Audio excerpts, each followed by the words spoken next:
Hello, hello, hello. Hello. How are we doing? That's pretty good. How are we doing? How are we doing? Yeah! There, doing pretty well. Okay, that's what I like to hear. Well, thank you all for coming. This is the kitchen table at Syzygy Co-op. It's a series centered around poetry and literature, food and drink, culture and politics. The core of the series are the questions: what feeds your body, what feeds your mind? Writers share their work, have conversations. It's amazing. You're about to see it. My name is Paolo. I'm Kevin. I'm Lucy. Thank you. Best. It is a new year, isn't it? And it makes it sound like the last one's really bad. We're just New Year energy is what I meant. And I'm going to pass it to Lucy for some housekeeping. Well, thank you all so much for coming, first of all, for bringing it out for our first kitchen table of 2023. We're so excited about the lineup that we have tonight. And before we get started, I have a few norms to share. So first of all, we want to show love to everybody here, especially our readers and our amazing papa, Robita Masa. So yes, that looks like cheering, clapping, snapping, oohs and ahs, all of that.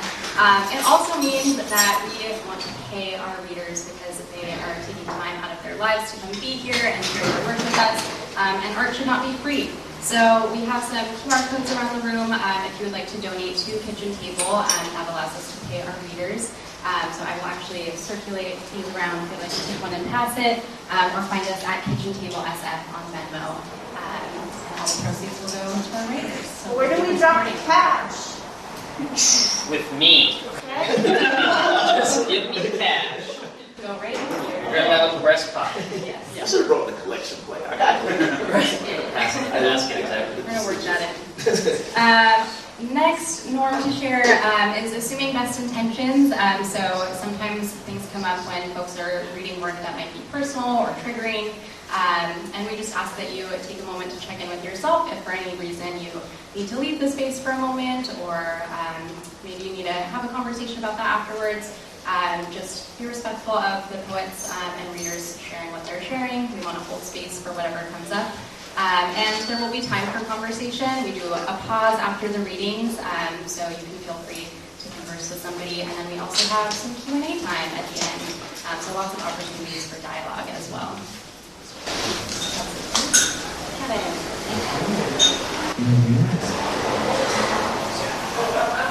This is not what we were going to say, but I have a question. How do you all feel about the streamer still down, right? Does it add a little extra? It adds a little Beautiful. Extra. You feeling good about it? Okay, perfect. These were actually already up. We did not before the event. Should we take these down? I was like, no. It's going to bring a little sparkle to people's hearts. Yeah, and it looks like it did. It did. The space we are in is Syzygy SF. Hey. So, what Syzygy? Who's first time? Who's this your first time here? Oh, cool. Welcome. So yeah, there's a lot of cool things that happen here. There's some things that happen weekly, like jam sessions in the back on all kinds of instruments, like the hobby hangs, which go on Tuesdays, and varying things from like, it's not that anymore, like brewing or zine making, or Rhea is making some like dope shoes back there, or like putting some art. So yeah, a lot of things go on. There's literary events like what are happening here right now. There's art markets, tons of things. Go to syzygsf.com to learn more, and you can join and be a member. Just like come to the things, come ask and talk to me about a member. Oh yeah, just somewhere I saw it. There's on. Yeah. Somebody else. Ask I about it as well. If you have any questions about what's going on or what you can do to support things that go on in space. There's also like QR codes like there. I think the one back there if you want to donate to the space and keep things happening and things happening free, because like I think contextualizing, recontextualizing, art maybe should not be art should be completely free, but capitalism and an enemy. But I'm gonna pass it back to Art should be free, and art isn't free. Let's unpack that shit as we get going. Before Lucy introduces the first reader, I want to give another shout out to Bolita Masa. Give it up for Emmanuel. It's delicious. Like Lucy said, after the readers perform their work, there'll be a little break before we get into the panel section. And it's another chance to grab something if you haven't had it yet. So keep that in mind. All right, we are going to get it started with our first reader. I'm so excited to introduce. Our first reader is Jason Bayani. Jason Bayani is the author of Locus from Omnidon Publishing and Amulet from Right Way. He's an MFA graduate from St. Mary's College, a Kundiman Fellow, and works as the artistic director for Kearney Street Workshop, the oldest multidisciplinary Asian Pacific American arts organization in the country. His publishing credits include World Literature Today, Vogue Journal, Muzzle Magazine, Lantern Review, and other publications. Jason performs regularly around the country and debuted his solo theater show, Locus of Control, in 2016, with theater runs in San Francisco, New York, and Austin. Please welcome Jason.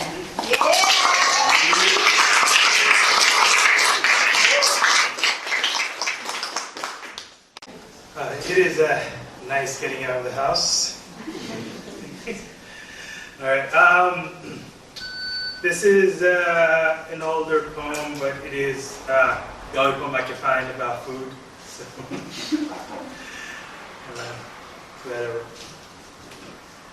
My dad used to clean off my chicken wings, swiped off every last bit of it, said I left too much of it on there, and would throw it right back on the plate till the sound of it rattling onto the plate wrung itself out all over my American bones.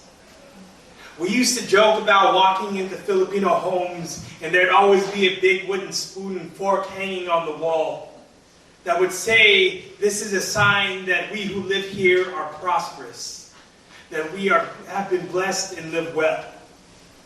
My grandmother never stopped eating with her hands. She'd sweep the rice into the crown of her fingers and hold it upright for just a second of prayer before driving it right through her lips. It was the Spanish who gave us utensils, because only a colonizer believes propriety is the same as liberation, that they can walk into your house and claim everything for themselves because they remembered to take off their shoes. Sometimes I catch my dad scooping the food off the plate with his hands. Some momentary lapse or glitch in the programming. No shame to precede it, only a linger. Over the last bits of rice clinging to his fingers, the sauce hanging right off the tips.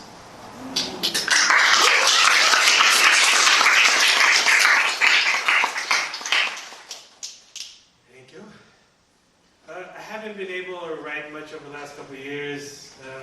But I am writing now, so I thought I'd read a bunch of new books. Thank you. I wanted to be able to tell you the story would be what saved us. Because I believe we tell it better. Because we do. Because we build better worlds, but the world is. I'm sorry, I thought I could give you something more hopeful. I do have a lot of it, hope. The minutiae of living requires so much of it. The first cup of coffee in the morning, work emails, grocery shopping. I had to spend a little bit of hope on comfortable running shoes, water, medicinal goods. Doing the laundry is a hopeful task, isn't it? What is even left anymore for dreaming? I want to be a living thing, I do. I am in possession of a body, and this body bounds into space, and I impede upon space as any structure does, and I shape too, and I am made and move and make and through time and make and move through time in gentle cuts. I too am among you searching for life. I know it is there. I haven't yet learned how to feel for it. How does one feel for life? By an increase in temperature, a prickly sensation on your fingertips? Am I focusing too much on my hands?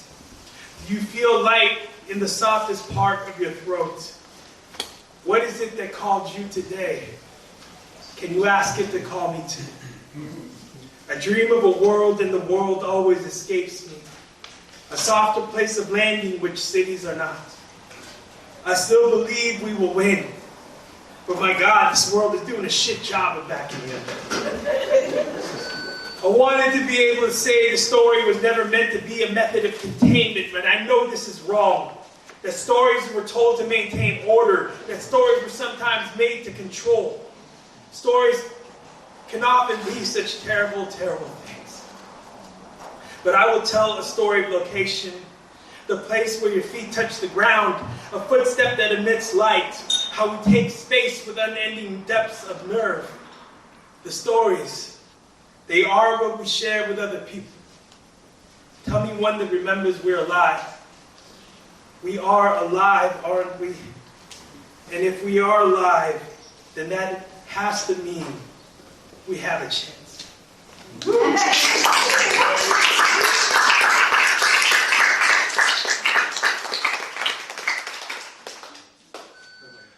So I'm nearsighted, and when I wear glasses, I'm trying to read,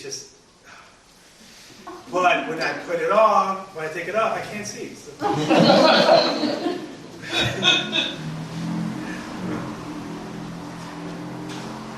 I'm waiting for the words to catch up to my heart, which is elliptical at the moment.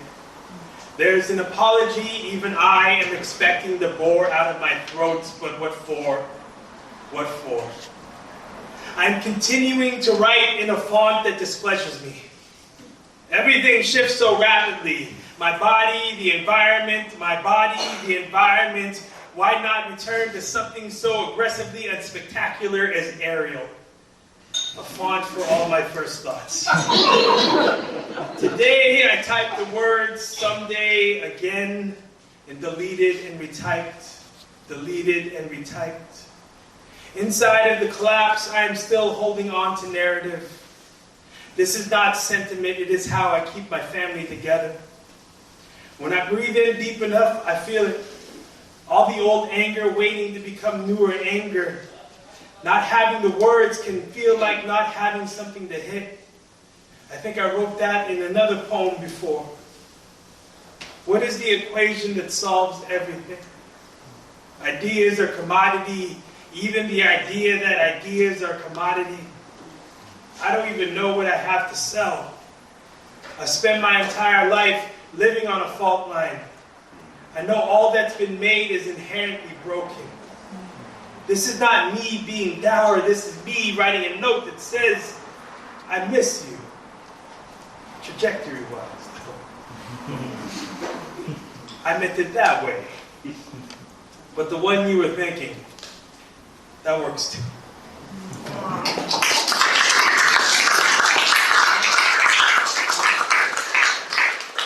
So this will be my last poem. Thank you all for coming through tonight. I haven't read in a while. And I have an anxious pup at home. Probably mad that I'm out. So. I just wrote this. So this is very sure. I also carry a garden flourishing here, where everything changes and yet nothing changes. There must be a place which is also a portal that brings us back. I imagine a new word for home, a new place of belonging, one that remains untethered to grief. I only want us to be alive in the world. I only want all the quiet we deserve. I imagine a new word for love, one that means here. I've made for you a space of living. You make me feel material.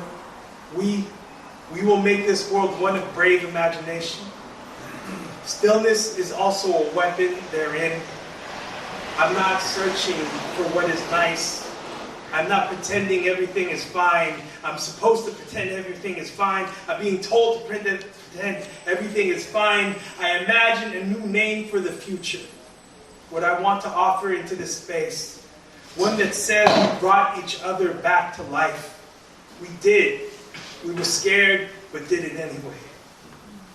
The place of dying is left only for the old selves. Here we retain our quiet, where small is beautiful, and the future is.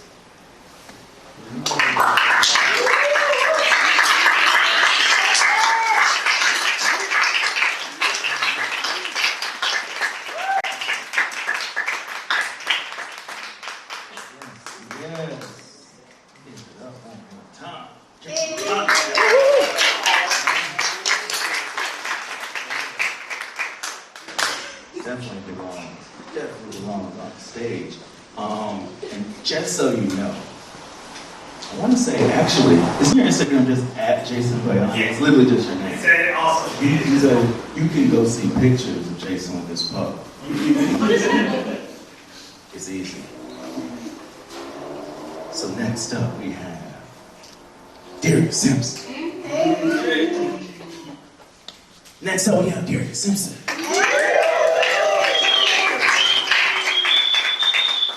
Darius is a writer, educator, performer, and skilled living room dancer who's hailing from Akron, Ohio. He received his BA in political science from Eastern Michigan University and his MFA in creative writing from Mills College. Darius was a recipient of the 2020 Ruth Lilly and Dorothy Sargent Rosenberg Poetry Fellowship and is the author of, which he has copies of with him, Never Catch Me. Out literally like a month ago, right? Yeah. From poetry. It helps you inspire that feeling you get. It makes you scrunch up your face after a good bite of homemade mac and cheese. Darius' poems have appeared in Poetry Magazine, The Drake Journal, American Poetry Review, Tinderbox Poetry Journal, and others. Darius believes in the dissolution of the empire and the total liberation of all oppressed people by any means available. Let's get it.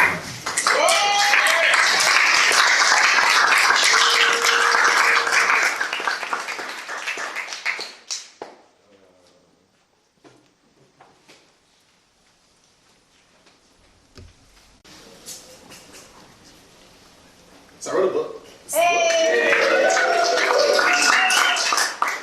All the poems I'm going to do are in the book. If you like the poems, you can get the book. It's $25. I have copies. If you hate the poems, get the book anyway. Do it out of spite. That'll show me, I hate this.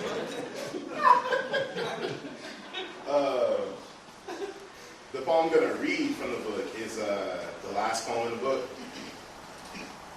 It's called Objective Facts.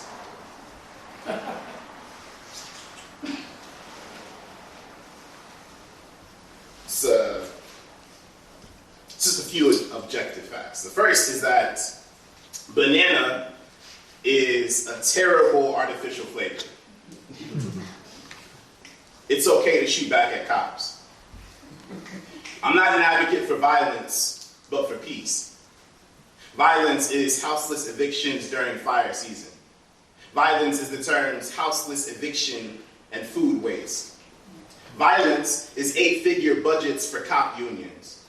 You have to say it 3 times before it sticks. Whoever invented banana flavoring hates us. Banana flavor tastes nothing like bananas. Annually, U.S. companies discard literal tons of food. When I say it's okay to shoot back, maybe I mean necessary. Maybe I mean we've tried everything else. Maybe it's time we buck up and buck back. There are enough structures right now to house every human. Captain Planet actually has beef with the U.S. military. A very few people have decided the color of the sky. Even less have decided the flavor of the ocean. Schools are closing due to poison water fountains. Prisons remain open despite hurricane evacuations. Prisons remain open despite smoke in the vents. Prisons remain open despite an airborne pandemic. Public schools close in the Midwest when it's too cold. New prisons generate revenue for downtown suits. New schools don't produce free labor forces. A student asks too many questions of the whip. A prisoner can't call home for a guardian. With history books like this, who needs a pledge? If you do the math, you end up on a watch list. If you do the math, you become a flight risk. If you do the math, you find a gun in your hand. Kwame Ture is my favorite poet. He says, if we love our people, we'll organize. If we are tired of this shit, we'll organize. If we want uncontaminated oxygen, we'll organize. My parents want a revolution, but not a revolutionary son. Obama was the most effective war criminal to date. I'll trust a white revolutionary before a black overseer. What we believe is a result of our understanding of history. What we believe means very little if we don't act on it. What we believe might be what's keeping us in chains. I believe in self-defense and liberated zones. I believe in above-ground decolonization. I believe in avoiding enemy lines at all costs. I believe that we will win. I believe that we will win. I believe that we will win.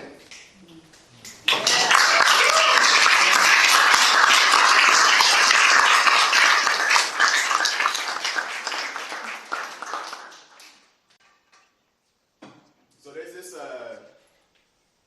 funny tendency, it's not so funny, where you say things like we should defend ourselves, we should, shoot back, we should have a better world, we should be redistributing wealth and shit like that, and folks call you angry, immediately after that. They say you're hopeless because you tell the truth, or because you say like things plainly in that way, and especially as a poet, and so like that poem ends the book just because I want to be very clear, like after all of this that we've gone through, get the book to find out what we go through, after all this that we've gone through in these poems, at the end of the day, the belief, the hope, and the effort is that, we will win, that this is a struggle and that we're fighting. And so that's that. It seems that whenever I get on stage, there's another instance of the capitalist state expressing itself in terms of murder and genocide. Sometimes that looks like police violence. Sometimes it looks like a white man spraying a houseless person with a water hose and avoiding prison somehow after he admits to doing it on camera. And so I just want to like make space for that and go into, for myself really, because I feel like often, sorry I'm on the soapbox, these aren't poems, you came to your poetry. Here I am talking at you. But like around 2014 I started writing what might be like political poems, which is like poems that express the reality of my people, and there was a lot of police brutality, and I found myself like trying to keep score, and that shit was like, it was super taxing. And so I went to the opposite of that, which was trying not to acknowledge it at all, and that also wasn't healthy. And so now I'm in a space where like, yeah, this shit is our reality. And so I'm thinking about the folks that have been murdered by pigs this year already. We in 13 days in, thinking about that man in Los Angeles specifically. And so these poems are going to be about, some violence, right? And I hope that it doesn't feel like it's harkening back to a 2014, but like yesterday and tomorrow, and that we hold the responsibility for that. You dig? And so if y'all can join me a little bit before this poem in a chant, just repeat after me. Say, I believe that we will win. Thank you. So, in response to the murder of Hakeem Littleton, a very well-meaning black person says, you know he shot at the police, right? He might not have had his hands up. He did not mentor at-risk teenagers after school. He was not up to date on his YMCA membership. His license was suspended and his tail lights shattered. He wasn't wearing a lick of white when they found him, had his pants sagging, had his shirt untucked, had his lips unbuckled, dripping southern twang all on the concrete. It sounded like a mouthful of honeybees was stuck at the top of his throat. He was black, like dark roast coffee beans black, like ashy knuckles, cradling a bottle of wild Irish rose on the sidewalk black, like scarecrow, perched just outside the liquor store doorway black, like purple tar gums and gold teeth, like paper bag hands and menthol breath, like empty Black and Mild wrappers stuffed in the glove compartment. I heard it wasn't even blood where they left him. I heard it was just stains of red Kool-Aid. I heard it was just puddles of strawberry pop fizz. Sugar would have got him to 12, didn't?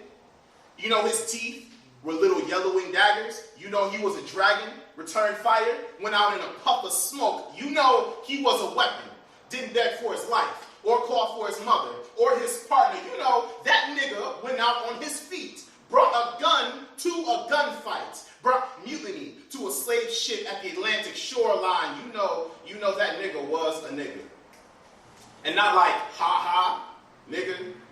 Not like next Democratic presidential nominee, nigga. Not like run fast, jump high, nigga. Like worm food covered in tree bark. Like lead water clogging an artery. Like dead leaves stuck in a gutter. Like storm the arsenal and shoot the masters. He was one of those give me liberty or give me blood types. That nigga had the nerve to want freedom and then go do something about it and still. What y'all gonna march for him? What would Malcolm X's old zoot suit think? What would a white woman's rendition of Dr. King think? What would the noose say?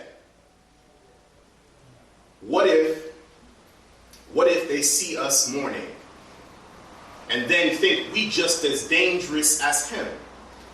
What if I say liberation and they think I mean I hate America? What if I hate America? But don't know no other homeland. Shit, what if America hates me back and does something about it, but doesn't leave me time to shoot first? And so, in the event that America is indeed America, and I happen to be caught between a badge and a hard place 3 hours after the street lights turn on, will y'all church it? Will you pass it along pews of almost saints until it reaches the whole congregation? Will you tithe it? Will you stretch it thin like goat skin over the shell of a djembe drum? Will you slap it? Will you let the echo dance naked in the wet cave of your throat? Will you bark it? Will you sing it like my mother is listening? Will you inhale until your lungs nearly burst, then inhale some more, then inhale some more, then and only then will y'all say my name? Will you put some stank on it? Will you juke joint James Brown it? Will you Jerry Curl spray it? Now how? How can I rest in peace or power if y'all get all lazy-lipped when you're talking about me? Will you scoop it thick? Will you stir it slow? Will you mac and cheese it? Will you to spread the savory over your tongue? Will you let it marinate? Will you serve it with Sunday dinner? Now, if y'all say my name and cast iron skillets don't start to rattling, that mean you ain't say it loud enough. Will you say it again? If an oak tree don't split open from the trunk, that mean you ain't pronounce it right. Will you say it again? Will you redecorate this city in streams of fire after me? Will you paint downtown a scorching hue? Will you stain the sky in black smoke? Will you tell ghost stories over the ashes of this empire? Will you scream it? Will you stand out in the clutter of some rush hour traffic to let these motherfuckers know what kind of boots I wore? Will you stomp it into the soil of the last place where I laughed with my whole body? Will you dance it? Will you Saturday night praise it? Will you tambourine it? Will you drunken favorite song shout it? Will you full moon howl? Will you shriek? Will you moan? Will you chant? Will you live? Will you fight? Will y'all cry? Will you cry for me? Will you?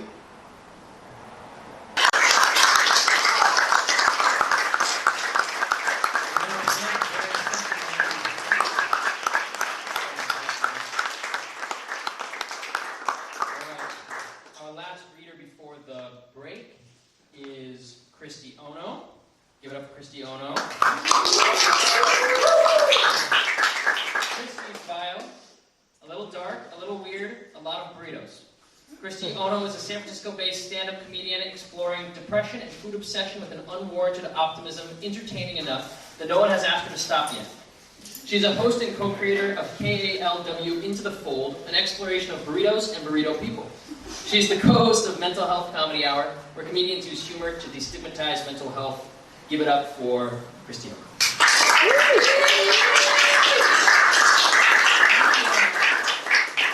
Hi, my name is Kristee Ono. I am usually a comedian. Because this is more personal, I'm going to have to stare at my phone to get through it. Thank you. All right. So this is called the Burrito Project Research Project, Because Your Mom Told You to Share. So last year, I started working with KLW on a series called Into the Fold that explored the world of burritos. The project is currently on pause, but I wanted to share this last story I was working on about the Burrito Project. So here we go. If you never stop talking about burritos, eventually when people think of burritos, they will also think of you. Of the few but mighty things I've done in my life, I am most proud of this association that I have created in the hearts and minds of anyone who knows me. One day, this Burrito to Kristee pipeline brought me some fresh feed. Multiple friends had messaged me an article titled, SF Burrito Project Feeds the Homeless, one burrito at a time.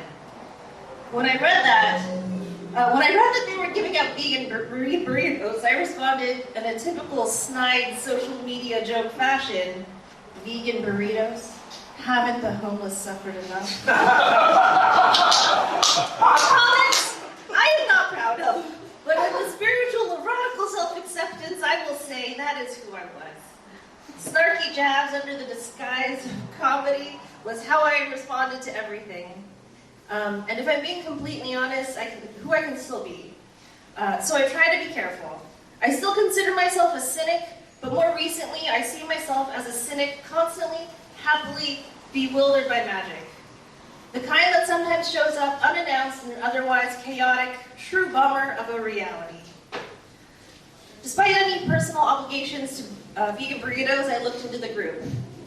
Burrito Project SF, and Burrito Project SF, and I decided to join in their crusade.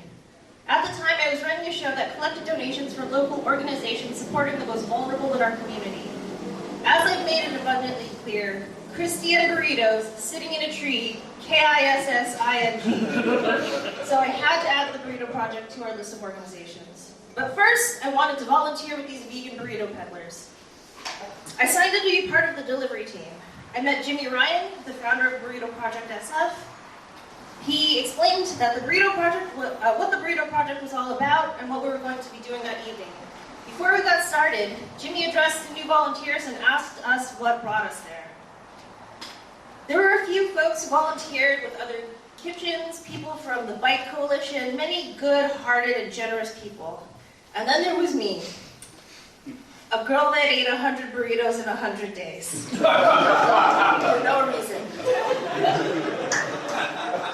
I told them that as a child growing up in the Bay Area, somewhat aware of the issue of homelessness, I always wanted to just give people sandwiches, just to try to help out, and let them know somebody cared.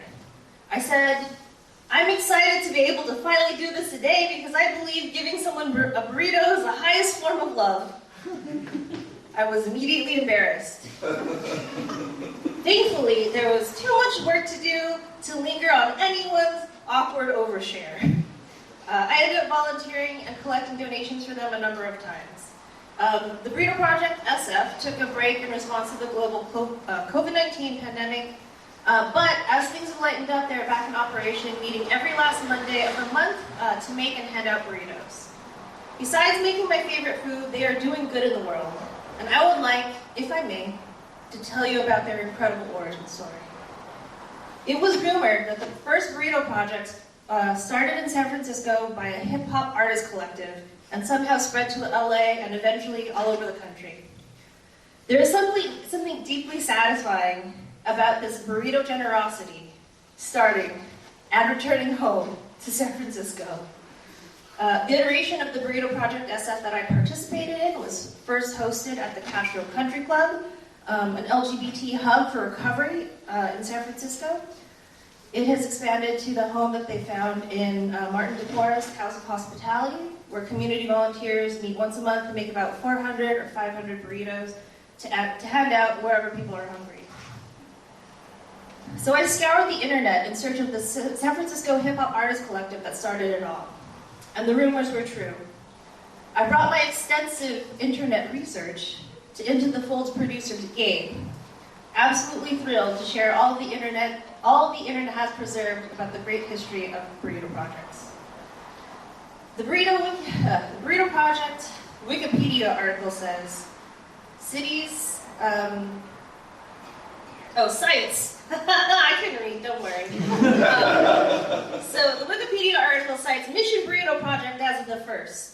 This group was referenced in episode 100 of This American Life Radio, which originally aired in 1998, and featured some of the Mission Burrito Project's music. From there, I got to a SoundCloud album, which became the soundtrack to my research. When I started reading off the description for the Mission Burrito Project, established 1996 by Noah D. and the A-Team ESL graffiti crews in San Francisco, my producer Gabe asked, "Do you think we could find him?" I said, "Sure!" Though it never occurred to me that he could be a real person and probably still in the Bay Area. But I was up for the challenge, and not to brag, I do a lot of internet research, so of course, I found him immediately. The first time I got to talk to Noah D, I introduced myself as a comic, described Into the Fold, and mentioned how this all started with 100 burritos in 100 days. Thinking my one claim to fame would be funny and impressive, but as it usually happens with burrito people, he was absolutely unimpressed. He literally responded with, "Hasn't everybody?" I am deeply grateful for the ego checks that only other burrito people who walk the burrito path with me can provide. The Mission Burrito Project started with Noah D making burritos in his friend's kitchen on 18th and Guerrero, packing them in a cooler, jumping on a skateboard, and taking them out to the streets of the Mission. It was that simple. He reminds me several times throughout the interview that they just wanted to do this. They just wanted to do this thing, so they did it. You didn't need anything other than the food and some friends to make the food and to distribute them, to do it. Noah D moved into the 17th and Cap warehouse with other graffiti artists after the basement flooded and the space vacated in such a way that they were able to clean it up and set up an informal renting situation, in quotes. As graffiti artists, punk rockers, and skateboarders, they were used to doing underground activities that brought them through the back alleys at night, alleys that nobody else would walk down, and where they would eventually hand out burritos. Noah D shared a not so uncommon story about coming up on a pair of people behind a shopping cart. One person was taking care of his friend who was laid out sick on the floor. He described the impact of handing them a burrito, fully aware that it was not going to solve the situation they were in, but it could still be meaningful. To hear him tell this story is moving. I hope that I'm able to release this episode Into the Fold so you can hear him describe it. But this is a quote that I pulled that wraps up the experience. So, quote, "I got you this burrito. I got you. Get a bite of this. It came from nowhere, and they can offer it to save their friend's life. It's just this one meal for this person. It's not going to solve their situation, but it felt like their friend is trying to help them. It is giving them sustenance. It's something from the world. The world is giving you something positive. Someone is noticing you. You are not falling into this hole. Someone is reaching out with one meal. It is substantial. We need food to live. You walk off, and you know you're going to run into that in another version." Noah eventually left the city. Oh, sorry. I don't know if you're around in the 90s, but the Mission and San Francisco are very different than what it was back then. But two things never change. The burrito reigns supreme, and the community is strong. Noah eventually left the city and randomly found out that the Burrito Project won a MySpace Humanitarian Award. At that point, Noah was no longer part of the Mission Burrito Project, and another iteration of the Burrito Project in LA won the award, and at the same time, there are 20 other burrito projects all over the place, in other cities, in other states, and the world. Well, at least Canada. They had all seen Iggy Scam's interview of the Mission Burrito Project in the zine Scam. The article asked, "How can we help?" And the answer was, "You can start your own burrito project. Hand out vegan burritos. Don't connect it to any religion. If you want to give people free vegan burritos, you're welcome to it." People saw that article of this group doing it in San Francisco, said to do it if you want to, so we did it.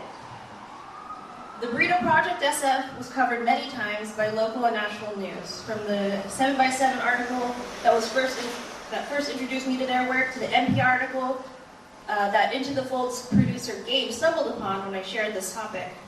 Every time the Burrito Project is covered, recognized, or awarded, what is mentioned most is its simplicity and the informality of its group.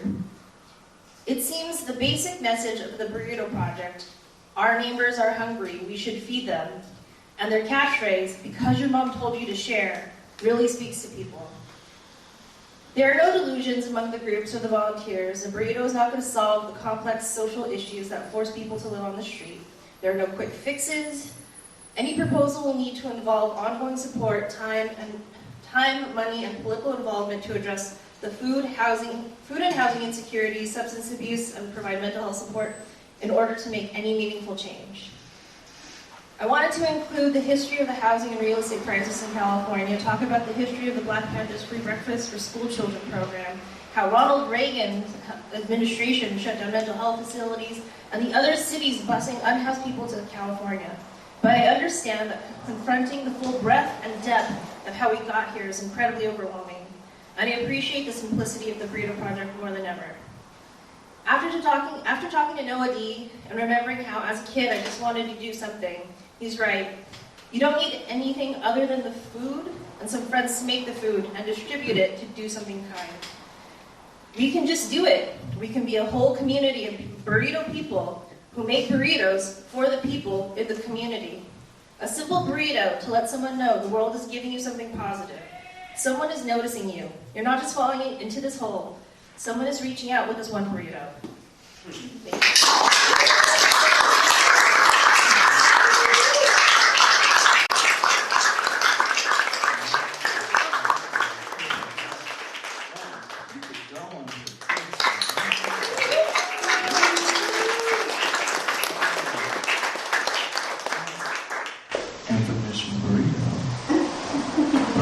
And it's funny because I feel like I just put this together, but I met someone named Noah. That's it. Right there. Noah D is right there.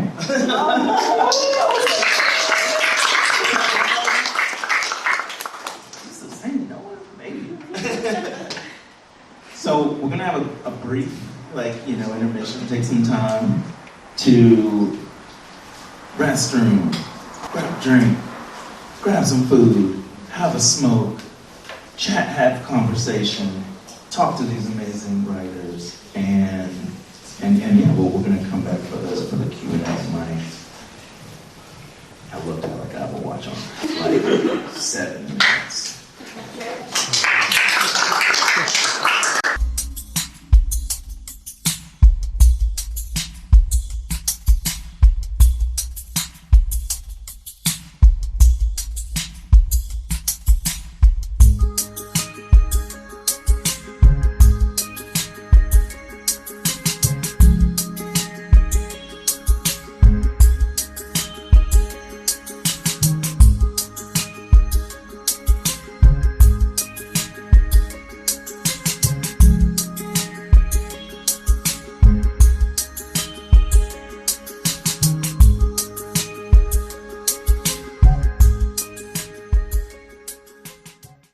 What feeds your writing process?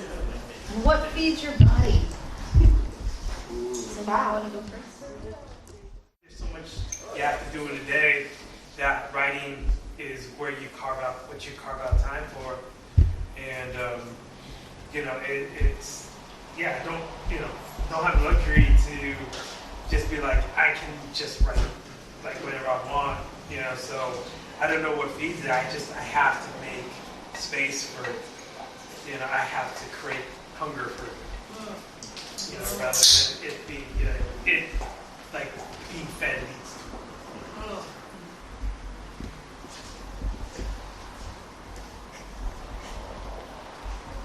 Well, are we answering the writing process in body right now, or Either or. Okay. As literal or abstract as you'd like. For sure. I think, like many of us over the pandemic, DoorDash has been feeding me. Way more than my bank account would like. And to think about like the writing, I really appreciate that answer and flipping it back to hunger. I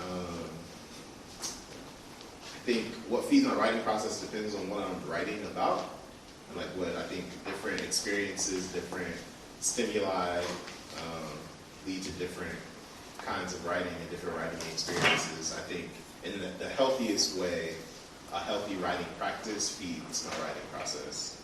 And so like when like Jason was saying, similarly, I don't necessarily have the luxury to say, and I'm going to have this particular writing process. If it's a luxury, I just don't have to practice the discipline in that way.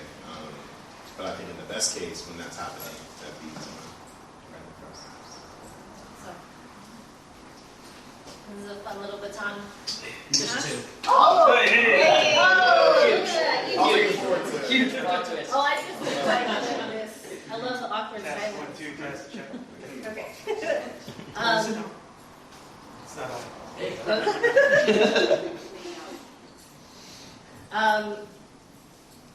So, Jason, you mentioned that you had not been writing and you had started recently, and you shared some of your amazing new work with us.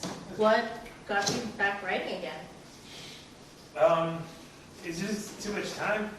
Fast. Like, after I finished after I turned in the manuscript for my last book, which was like summer 2018, because my book came out spring 2019.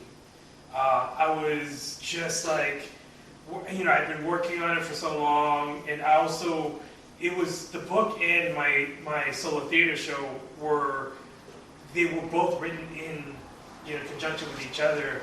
They use a lot of the same pieces. They're connected. They're not the same thing, but they are they are part of the same project. And that when after I had just finished that, and also I'm 46 now, and I think I was I was at that time I was maybe 42, 43, and I was I've been writing for 20 something years. I'm gonna take some time off. Fair, yeah. And then I was just I'm gonna take a break before I start writing again, and just I'm just gonna do readings. I'm gonna do my show, and just do the poems I've written. And then also the pandemic happened, and it was just I can't write. I couldn't write during that whole thing. I maybe wrote one or two pieces during that entire time, and then I think just recently it's just it was just I just had to be patient with myself and knew it was gonna come. Just let it come, and I just started writing more. And I also got back. Me and my friend Bryn Saito, who's another amazing poet. A lot of my second book was written. We would do a Google Doc together, and just spend each day writing a poem on there.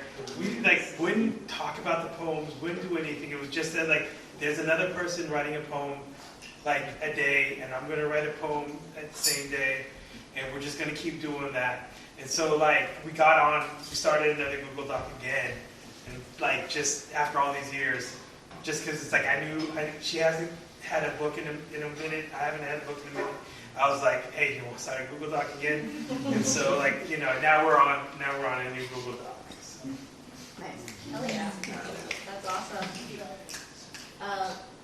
Darius, I'm sorry I forgot the name, but I know that you got a residency and an award recently. Do you want to talk about that?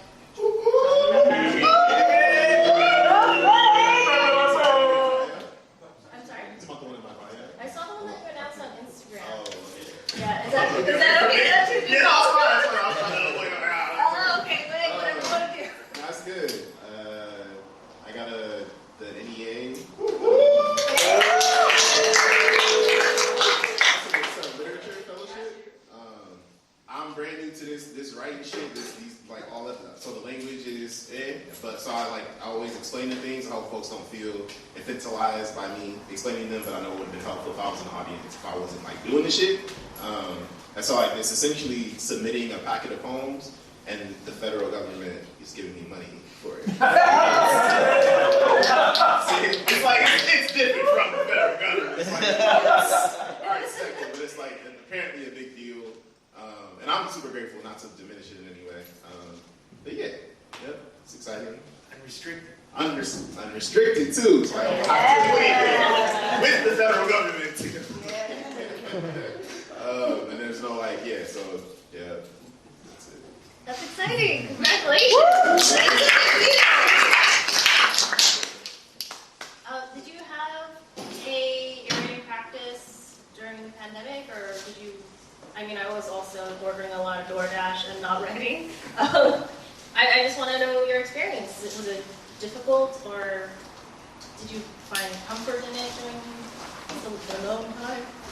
Yeah, I actually had to write a little more because I was in the last year of my MFA program, so I had to wrap up the thesis and stuff. So it was it was interesting hearing the break side of writing. So I was like, damn, I feel like I wrote more when the pandemic started than I am now. And so I was writing a lot for the thesis, and then I also started getting into submitting poems. I did a similar thing too to Jason was starting. We had separate Google Docs, but it was like we were editing back and forth and giving feedback, and then texting each other like, yo, I got 3 new poems in there, check them out. And then you go back to someone tearing your poems to shreds. In the best way. Yeah, I loved it. And so, yeah, that was a lot of it. There was a lot more reading poetry books too, trying to get better or back into the practice of I was digesting a lot more poetry when the pandemic first started. And yeah, it looked like Google Docs, lots of more leisure time because things were actually shut down. That obviously changed once things picked back up. But Google Docking it up. Yeah. Can I ask what you've been reading?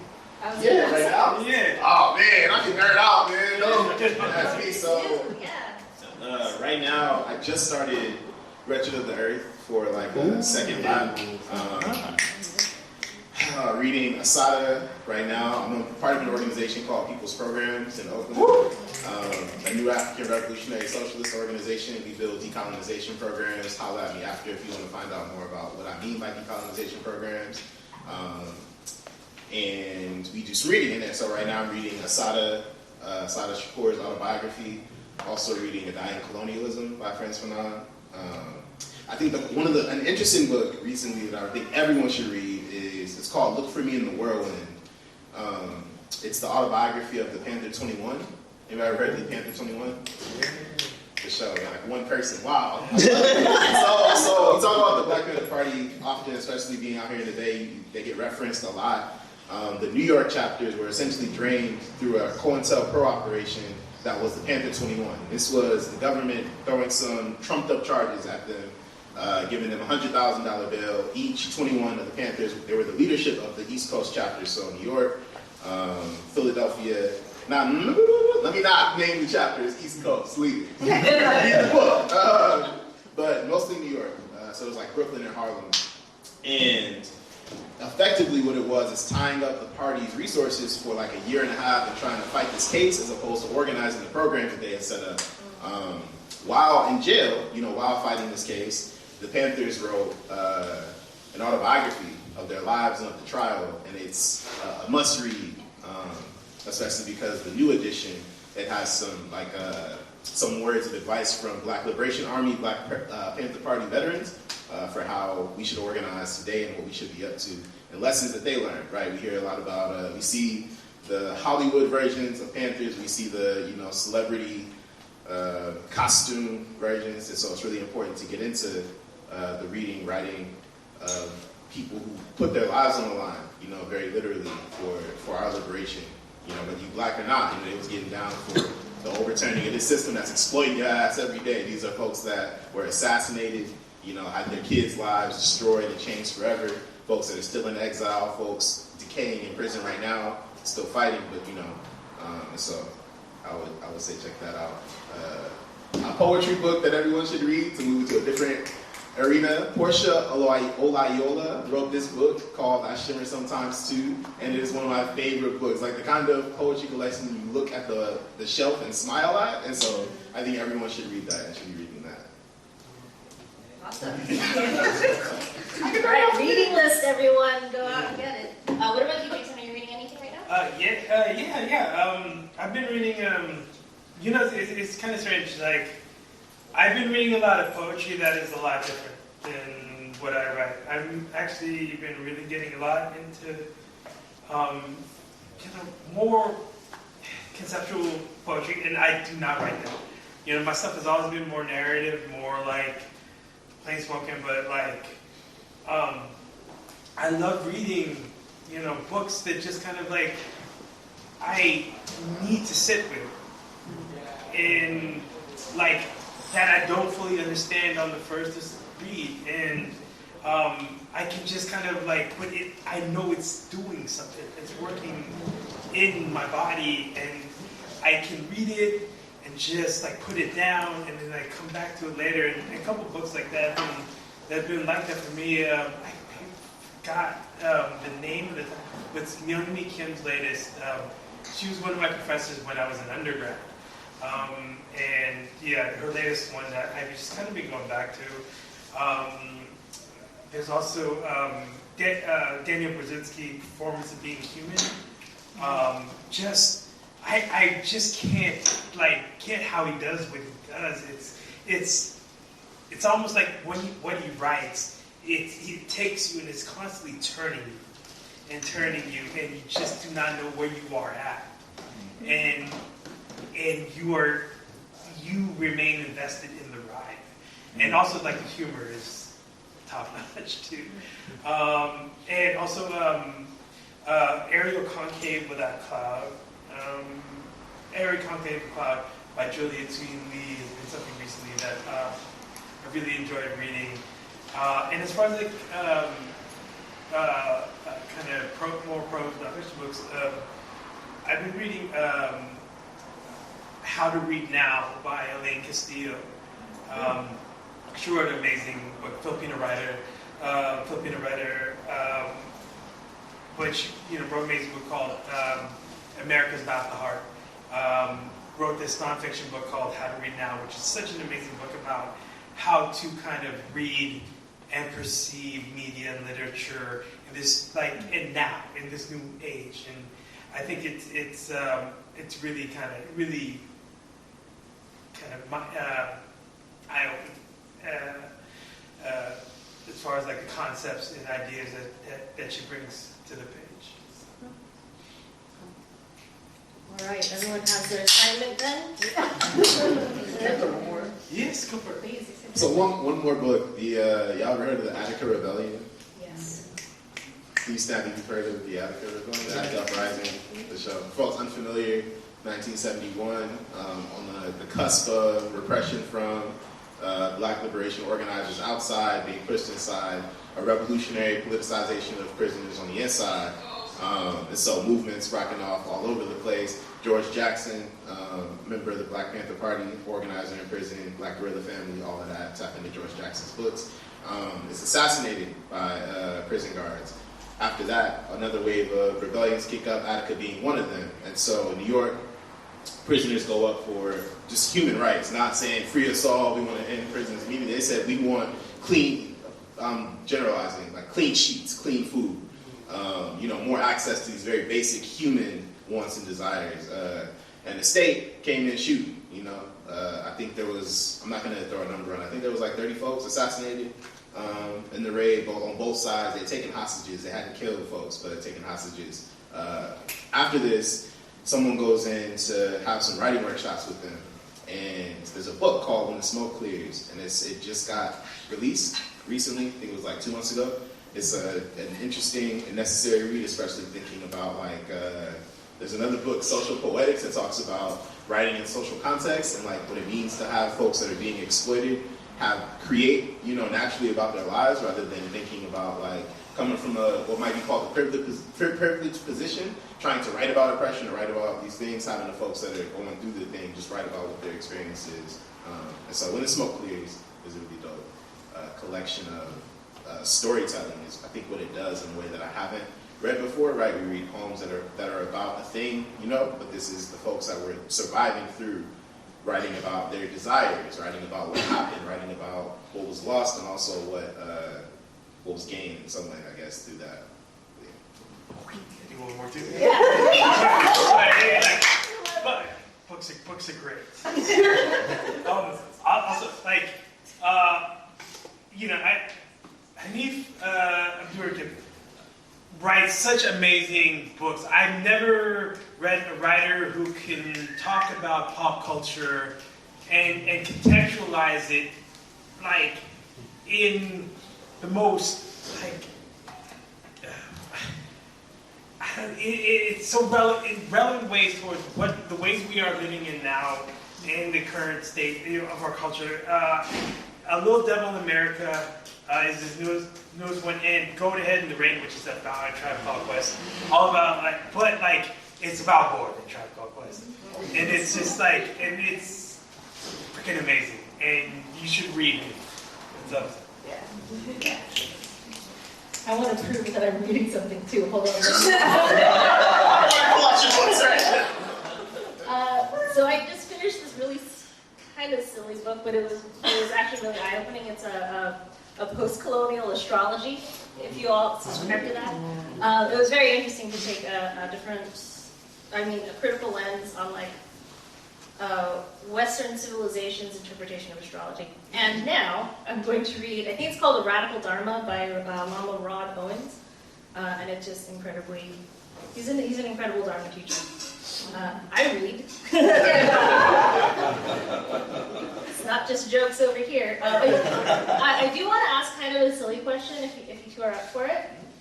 Yeah? This is my favorite thing to ask food related to people at dinner parties. So what is your top 3 favorite foods and what are your bottom 3 favorite foods? So your favorites and then your least favorites. I do this. I have 3 ready to go. Burritos, duh. And then I really like pizza and cheeseburgers are in this endless battle for second. And then third is salami sandwiches. I'm a simple kid. And then my bottom 3 is I don't like sun-dried tomatoes. I don't like dolmas. And if you know what natto is, it's disgusting to eat. It's this Japanese fermented soybeans. It's slimy. It's gross. People are going to tell you it's really good for you, and it's a delicacy, and I'm going to have to say no. So, do you have anything ready? So, I like a lot of food. I know. And there's very little I don't like. I'll eat a lot. Right off the top, this list will probably change so many times. But so my favorite Filipino dish is kare kare, which is a peanut butter sauce, oxtail stew, which is my favorite ever. I love any type of beef stew. In the Philippines, there's a stew called bulalo, which is pretty much the exact same as the caldo de res. It's pretty much the same thing, which is amazing. And let's see, I guess a papaya salad. I love papaya salad, especially very hot. But if I'm not sweating and hating the experience, and going fuck, I ordered this. I'm not about it. But if I have to choose my least favorite, then maybe liver. I'm not a big fan of liver. That might be it. Honestly, the bottom 3 foods are always the most interesting. So if you could think of 2 more. Yeah. Let us know. But we ain't going to pass it on yet. Are you? Yeah, so you're ready to say that. I'm just it's literally taking the bottom, all 3, 1, 2, 3. I also like a lot of food. There's not much that I'm don't want that. That's the easy part, the favorites. Yeah. Let's see. There's these quesadillas done in a way that is very messy and delicious at Gordo in Berkeley. If you've never been there, check it out. Yeah, they be beating up everything that they do. I love it. Gold star for Gordo. What else is a favorite? Favorite? It's always a good for. Lamb chops. I'm always down for lamb chops. No matter the context, unless they're disgusting. Shit.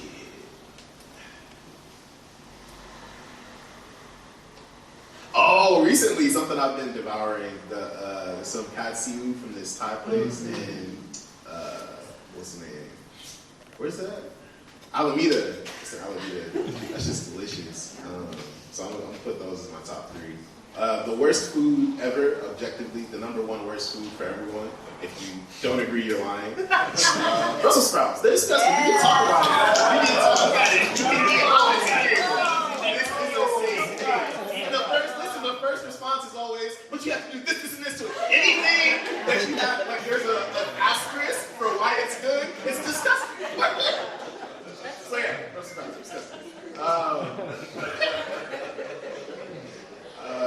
What was in the poem was banana flavored candy. Well, I have to disagree with that. I like banana flavored candy. I'm so sorry. See how Owen was like, I get it. The cheese stands alone. I get it. That's fine. Okay, me. All right, that's it. Just the 3 of us. Give us all your banana I'm candy. so sorry. Yeah, maybe we can. I know where to put it now. Yeah. Instead of the trash, I can throw it to Brussels sprouts, banana flavored candy. It's hard to come up with a third one. Shit that I'm like against. I think like maybe not all casseroles. Well, it's people who do too much with casseroles. Never, yeah, and not always. No, it's disgusting. Yeah. I know people are. You guys don't know what it is. Don't try it. Yeah, if you see it as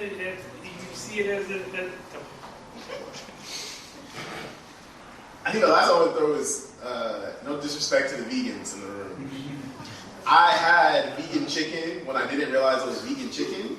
It's like I thought I was ordering chicken, and I thought I was like, oh, this is only chicken in a funny way. But they were trying to let me know it wasn't chicken. It was like a fake chicken wing. Like, you don't have to do all that. You can just have your fake, the vegan chicken fried up, do what you need to it. But to have the fake little bone in it. So not all vegan chicken, but that particular vegan chicken, the worst. It was like sugar cane in the middle. Yeah.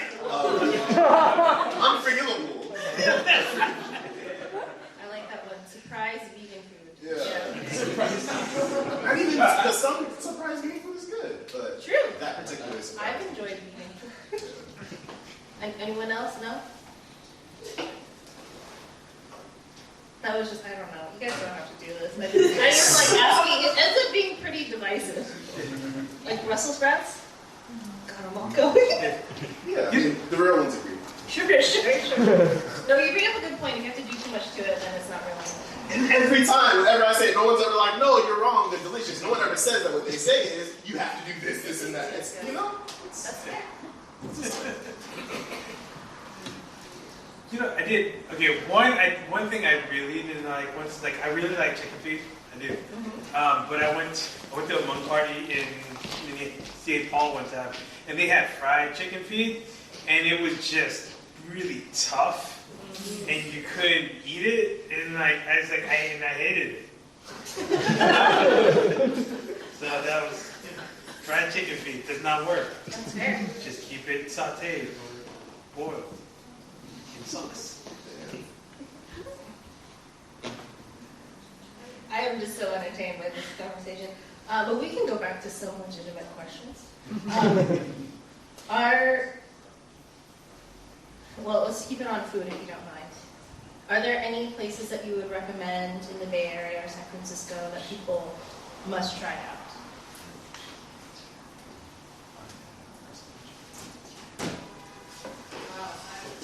Hey,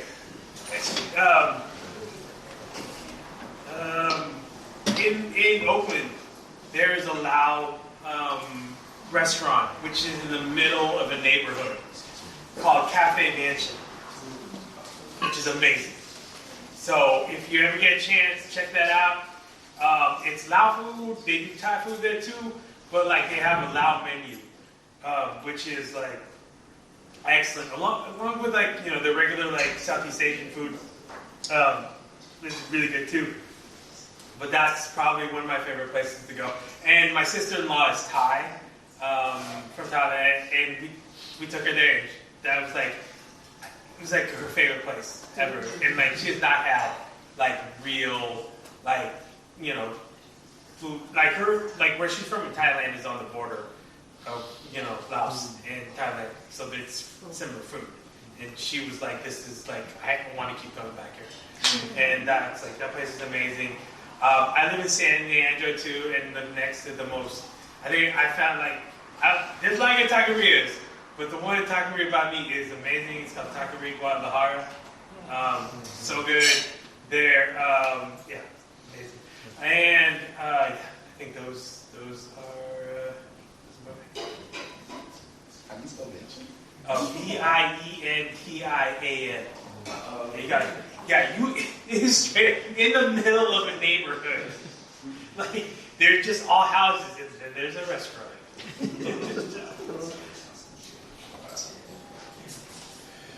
I think Gordo is one. Hell yeah. And then, shit. I don't know. I was so invested in listening to those.